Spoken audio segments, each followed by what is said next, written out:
Hello everybody. Thanks again for joining me. Well, we're still on our summer salad kick, so who doesn't love good ranch dressing? Good ranch dressing, nothing can beat it, am I right? So I wanted to share my ranch dressing recipe. Actually, it's not my original by any means, but it is my favorite, one of my favorites. So I am cooking today from the Pioneer Women. And as you can tell, this book has been loved. It has basically fallen apart. The binding is shot and the recipes are so worth it no matter how tattered this book gets.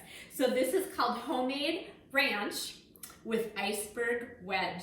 It is so simple. Classic salad, right? A wedge salad. It's fantastic. So let's get started.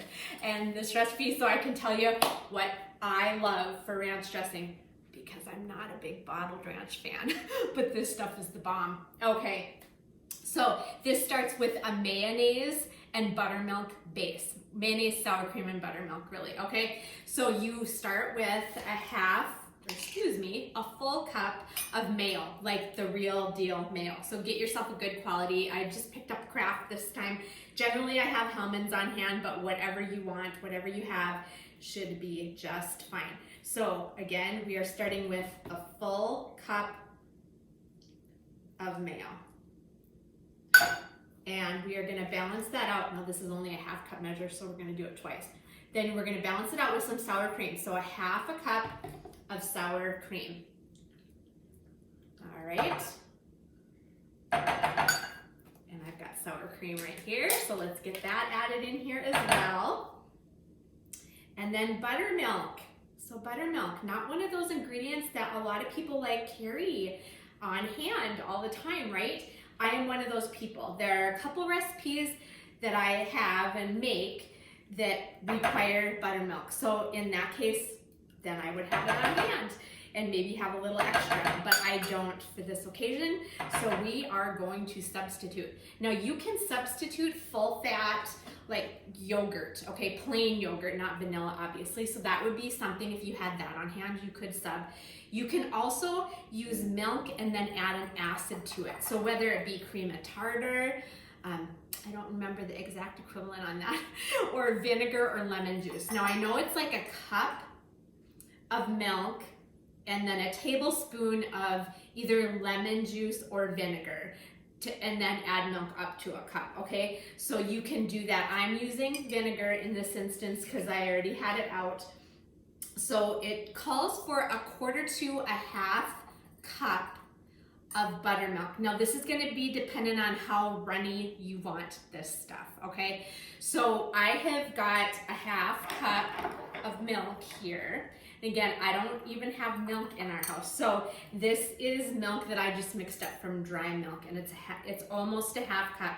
We're gonna add half a tablespoon there, okay? So there's our vinegar in there, and that is gonna give us the acidity that we want. Now it's not gonna be super thick like buttermilk would, but for all practical purposes, this is gonna be just fine for this, okay? So there's our buttermilk. And then we want to start adding all the fun stuff, all the spices, okay? So let's start with a little salt. So we're gonna start with about a quarter teaspoon of salt. And again, I am using kosher salt. It doesn't matter. Whatever you wanna do is fine. And then we are going to start with some flat leaf parsley. Let me grab that. It's right behind me because I just rinsed it off as I trip over my dog. Okay, so there's the flat leaf parsley. Now, Italian parsley is the other terminology for flat leaf parsley. All right, organize my mess here. Now this calls for about a quarter cup, okay? Now again, we are cooking, we are not baking. So you can measure this if you're one of those people that always wants to be really exact. Good for you. I am not one of those people. Once upon a time, I used to be one of those people. I am not anymore. So we're just going to give this kind of a rough chop. I'm not going to get real carried away with this. And we are gonna plop that in our bowl. Okay, so there's our parsley. And then this actually calls for chives, a tablespoon of chives. Now I usually have chives in the garden, but they didn't come back this year and I didn't get another plant. So I'm using green onions instead. And for all practical purposes, this will be fine too. So I wouldn't get real bent out of shape if you don't want to go out and get chives, but hopefully you have them grown in your garden. I just was negligent and didn't get them in on time, so probably won't. Okay, so again, it calls for a tablespoon of fresh chives. We are using very finely chopped green onion instead, okay? So here, looking good already, right? Okay, the next thing we want is dill, fresh dill. Again, I don't have fresh dill. If you have fresh dill, I'd recommend you using it. But however, I'm not going out to buy fresh dill for the little bit that I need for this. So the equivalent is a tablespoon of fresh dill to a teaspoon of dried, okay? Now dill is an overpowering flavor, so do not go over. In fact, I am probably going to shoot more for like 3/4 of a cup. I've made it before and I just prefer it not to be so strong on the dill flavor. And again, that could be totally dependent on your taste buds. So go crazy. If you're a lover of dill, go crazy. And you probably have fresh on hand anyway. Okay, the next thing we want is more white vinegar. So it calls for half a teaspoon. However, I like it a little bitier. It's not a word, but I make up words, you know that. I want it a little tangier, zingier. So I've already made a notation in my recipe that I had used a full tablespoon, and I am going to do the same because I already know that correction has been made for my taste, and that's what I prefer. So you, again, can kind of wing it on what you think you would prefer. Okay, next thing, Worcestershire sauce. I'm probably one of those only people in America who has it in the super large bottle, and we use it. This one I just opened, so I'm hoping it's not also got another little safety, and it doesn't. Okay, so a half of a teaspoon of Worcestershire sauce. Always give that a shake too, because there is some stuff that settles on the bottom. Okay, next thing, cayenne. Cayenne. Now, lover or hater of cayenne, it is what it is, right? So again, you may not want as much as that calls for. It calls for a 1/4 teaspoon. I didn't use quite a 1/4 teaspoon, but again, you certainly can. And quality matters on spices. I cannot say that loud enough. The cayenne, the brand of spices I get again is from Penzeys, not on their political statement bandwagon, but their products are incredible. So find yourself a good spice company. The Spice House would be another one that has excellent quality spices, okay? So get yourself good spices. And you'll notice even in how much you need to use in a recipe to catch that flavor depending on the quality of that spice. Trust me on that one. Okay, the next thing is paprika. So we want about a 1/4 teaspoon of paprika. Now this one I'm gonna go over a little board because I want more of that color, because I didn't add all of the cayenne, okay? So again, do what you want. Okay, the next thing is black pepper. I'm gonna grind some for this. And as you know, because I've said it so many times before, I'm a pepper lover. So I know that I'm gonna use probably a little bit more than it calls for. I think it calls for about a 1/4 to a half a teaspoon. So again, you do what suits you, okay? And a dash of hot sauce. That's our last ingredient, Tabasco. And yes, this also comes in a large bottle. And yes, we go through a lot of this too. I'm a hot sauce lover. So a dash, that would be a dash. I just gave it a couple little squirts.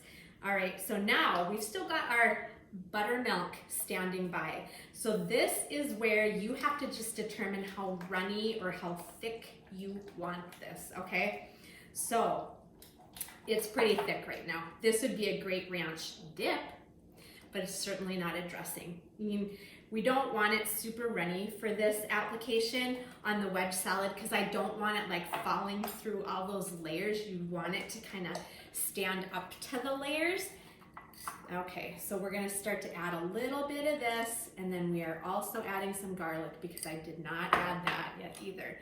So it calls for about a clove of garlic. Now, I like my ranch dressing garlicier, okay? So I am going to use probably this full clove of garlic in this application because I just think it makes a difference. But again, this is really flavor dependent on what your taste buds are. I always recommend you make the recipe true to the recipe the first time, and then that's when you can start to make your tweaks based on what your preferences are. And this is a perfect example for that, okay? So ranch, it's a very specific, I think we all have what we consider really good ranch and what we consider like poor ranch. So I'm hoping you're on board with this one because I just think it's one of the best I have ever come across for a recipe. Okay, here we go. We are gonna just mince that up nice. Okay, and that's it. That is it. And then we are going to put this on our iceberg lettuce wedge. Now, iceberg lettuce in and of itself, not super nutritious, doesn't have a lot of nutrient value, but once in a while, you just gotta have it.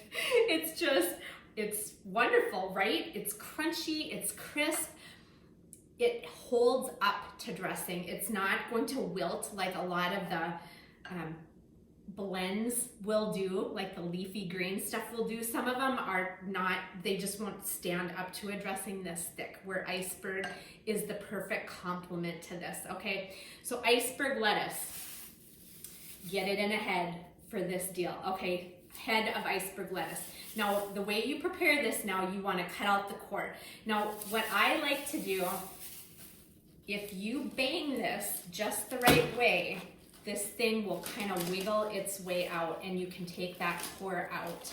And the core, of course, is not what you want. So you would just throw that away. Oh, it's coming, it's coming. And then we have to rinse this thing out, okay? So you can take this under your faucet, cold water, fill this thing up. When you start to see the water coming out the bottom again, then flip it over, put it in a colander, and let it drain. Just let it sit there, okay? So that is how I wash that stuff, because we don't want to disassemble the head of the salad. That's the whole thing, the head of the lettuce. You want to keep that thing intact, because that's what's gonna give it like the fun presentation here. So let's get to the presentation.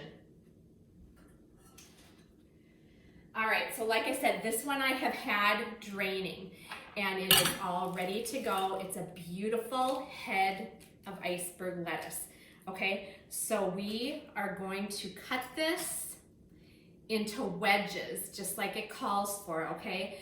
So we're gonna cut this down the middle. Beautiful, right? How long has it been since you've had iceberg? We just don't eat it a lot because it doesn't have a lot of nutritional value.